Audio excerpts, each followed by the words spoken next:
I never wanted to get married, never. I was that kind of a child because of the experiences I had with my parents' marriage. I watched my dad beat my mom. I mean, it was something I had, that I had so much in my memory that I didn't look forward to ever getting married. I wanted to be, a tomboy. That's the truth. I didn't look forward to that. I didn't want to get into a relationship, have a matrimonial home. And some of you are like me today watching this video. You never want to get married because of the kind of marriage you saw or you're seeing with your parents. It may not even be your parents. It might even be your past relationship experiences, how bad it has been. It may also be the kind of marriages you see out there, people who are married, people that are getting divorced. As a matter of fact, even people who met themselves in church. And you're like, will I ever find a good partner? Will I ever find a good partner? Will I ever have a good marriage? Will I have a healthy marriage? I was there. I mean, I never knew what it was like to have your parents celebrate their marriage anniversary. I don't even know for how long my parents never had a healthy marriage before they finally went apart. It was tough for me. I never looked forward to my dad coming home. I didn't look forward to it. I never looked forward to, my dad coming back. I don't think I ever saw my parents hug, so it was a very difficult one growing up as a child. So, I got into school, I got into university, and I did not ever want to get into relationships. Some of you are like this. Many of us carry these childhood wounds into adulthood without even realizing it. I didn't know how much fear has gripped in my heart because of the experiences I had staying with my parents. I remember my mom also shared with me that, even though her parents were together, she never really enjoyed the savory, the sweetness that comes with a husband and wife staying together. She saw her parents quarrel, most of the time. So she wanted to really rush out of her home. And she rushed into the kind of home, she and my father created for us. And I realized from my experience that whatever you rush into, you definitely will rush out of. And that was my mom's experience. And it affected me growing up as a child, as well as my sisters, my siblings. One of the things I've come to realize in life is that once you don't heal, it will lead you into fear of commitment, attracting toxic relationship, and expecting the worst in marriage. If all you have seen is brokenness, it's hard to believe in wholeness. If all you have seen in life is brokenness, it is very difficult to believe in wholeness. Before you know it, your experiences makes you have fear of commitment. It makes you attract toxic relationships, and it makes you expect the worst in marriage. How can you, avoid all of these things? Or how can you, cure all of these things? Maybe you find yourself having fear of commitment like I did. Maybe you find yourself attracting toxic relations because listen, if all you have seen is brokenness, you have the tendency to attract toxic relationships. If you look at it, some of you have found yourself getting into relationships. You find yourself getting into relationships and they are with the wrong choices. Relationships that, doesn't make any sense. And before you know it, you are out of it. You jump into another one again and again and you're wondering why. It's toxic. You find yourself being abused and you are still there. You see the relationship useful to you, even if you are abused. Why? Because of your childhood experiences, the traumatic experiences you have had growing up as a child. And then for some others too, they found themselves just expecting the worst. It's not married. I've seen a lady who told me, what's the big deal? As long as the man has money, I'm fine with it. The man can be beating me. And when I traced it, I realized that this lady's mom was being beaten by her father and she has seen it as the norm. Sometimes what you are exposed to becomes your norm. What you're exposed to over time becomes your norm. And if care is not taken, if you don't deal with it, you will be dealt with. If you don't deal with it, you will accept those kind of dealings in your life and you'll be dealt with over time. So these are the things, and that is why this video, it's very important. If you're watching this video, you're dealing with childhood experiences from marriage or dealing with past experiences from relationship, other people's bad marital experiences, I can say to you for free that good marriages still exist. Just because there are few doesn't mean they are not available, they are not there. Just because they are not as many as you would think doesn't mean that they're not there. And my marriage is one of the healthy marriages and a lot of others. How was I able to navigate this path? How was I able to have a change in my thinking that I am married today? Is number one, I deliberately began to read books on godly marriages. I had to. I got a number of books when I was beginning to, work on my mind. Because first of all, you have to make it a decision. You have to decide that you want a healthy marriage.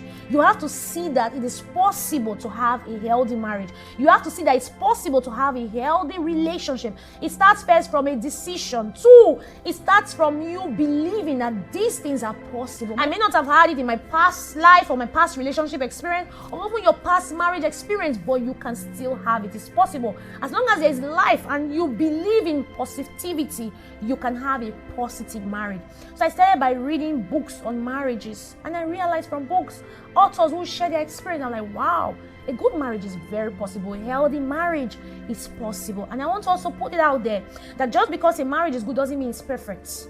So you can have a marriage that has couples who are having weaknesses, but they are constantly making progress. Imperfection is not a lack of progress. There are people who are work in progress, not work in prison. So you have to decide that it's very possible to have a healthy marriage. I started reading books on marriages. People were sharing their experiences. People who celebrate 33 years of marriage, 50 years of marriage, 60 years. I mean, they're still out there. And I'm like, this is very possible. I started developing wisdom from these books. So whether you are male or female is not restricted to just the female gender in building the necessary wisdom to build a healthy marriage. Also, men, we need to read books on healthy marriage. Number 2, I had to watch videos of couples who are thriving. There are a lot of couples who are doing well. I found them on social media. Yes, not everyone who posts good pictures are feigning it. There are people who are posting good, bright pictures out there, and they have good marriages. I had to start associating with those kind of people. I remember times in school, I had to deliberately travel to my friend's home that have their parents who are living together. They're not just living in the same house, they are united. And I started saying, the more I watch, the more my mindset started changing. And I told myself that, wow, good marriages are very possible. I see the way their parents hug. I see the way they talk to themselves. I see even when they have misunderstandings, how they resolve it. I see it. I mean, I remember one time I had a conversation with my friend's mom. I'm like, how did you get here? How? And I realized that their marriage, wasn't perfect, but they were making tremendous progress. Christian marriages. And I'm like, wow, I can have a Christian home. I can have a Christian marriage. I can have a Christian spouse. It starts with who you're associating with, your books, what you're watching, who you're making friends with. And then another thing I did was I surrounded myself deliberately with people that have a good perspective about marriage. Who you hang out with is who you become. And I realized that even on social media, what do you watch? Which blogs do you go to? Who do you follow? Who do you follow? There are people out there that post funny quotes about marriages. There are people that tell you, no, you can't have a good spouse. You just have sex and that's all. You don't need to bother about it. You can have child anyway. You don't need to be married. Who do you follow? Who do you follow? Because who you are following is what you are likely to become. So I had to deliberately look out for those kind of people who have a good perspective on marriage. There's so much Insta blogs will not do for you. There's so much girls gist will not do for you. Call it the different platforms that you follow. Are they having healthy perspective about marriage? Are they having healthy perspective about marriage? These are the things that if you're not deliberate about, you are going to build unhealthiness in your heart. And once it starts in your heart to flow and to become you, it's very important. As a man thinks in his heart, the man becomes. What you think is who you become. So first of all, you can become a divorcee even before you divorce. Is what you are thinking. I'm telling you, you can become a divorcee even before you divorce, even before you choose the person, because it starts with your belief. What are you thinking? When your mindset is wrong, your choice will be wrong and the outcome will be wrong. So what are you thinking? What are you digesting? Who are you following? What are you digesting? What are they saying? When you have friends you're hanging out, what are they saying about marriage? Because it can pollute your mind or polish your mind. It depends on what you are listening to. It's very important. See, I want you to also know this. Your past does not have to dictate your future. My mom chose in the way she chose. She watched the things that she watched. She believed in what she believes. But it did not dictate who I got married to. Your past does not and will not dictate your future. You can be abused, doesn't mean you marry an abuser tomorrow. Your parents may have been abusive, doesn't mean you marry someone who's an abuser. So it's your past does not dictate your future. When you have the right belief, your choices will be right and the outcome will be right. So I want you to pause and ask yourself, what books are you reading? Who are you listening to? What marriages are you watching? Are you being intentional about renewing your mindsets? Are you being intentional about renewing your mindset? And also, what are your confessions?